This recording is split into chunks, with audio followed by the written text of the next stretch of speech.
Sana nalilyo ako guys, no? Mag-ano tayo, grocery. Kasi meron tayo today na gift giving.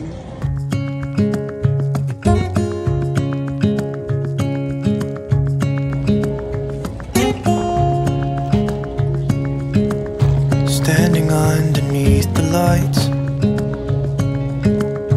look into each other's eyes. We're home mga besh. And ayan, nakabili ako ng plastic na. Tapos kami mag-grocery. So after lunch, magpapack tayo ng ating mga i-gift giving sa mga second drivers. Second. Bumili ako ng pandesal guys. Ano ko ng pandesal? Ang lalaki. Lalaki. Masarap sa kape. And hi guys, so ayan, dumating na tayo sa bahay. Natapos na tayo mag-grocery. Tapos na kayo mag-lunch.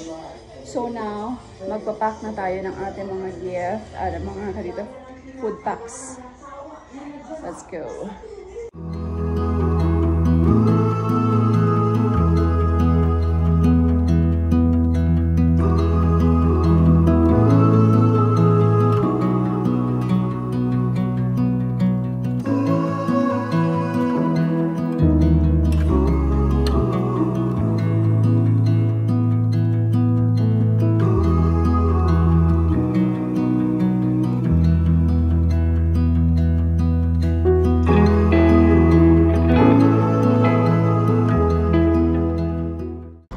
Ayun guys, tapos na kami mag-pack. So, sana narinig niyo ako. Tapos na kami mag-pack. So, ito na siya.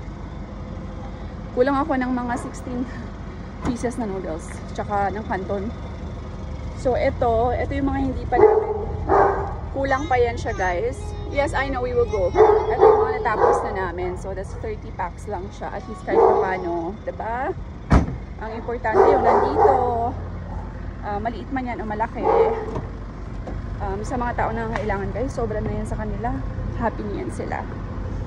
Importante yung makapag-share tayo sa abot ng ating makakaya.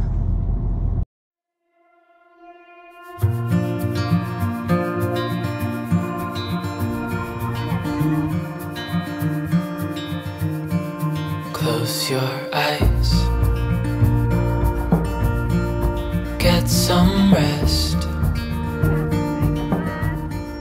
Hi guys! So ayan, ang bilis lang guys as in natapos. Hindi ko na na-videoan kasi nataranta na ako. Dinumog na ako, dinumog. So, pero nakapag-vlog ako. So, sa gustong manood ng vlog, you can watch it in my vlog.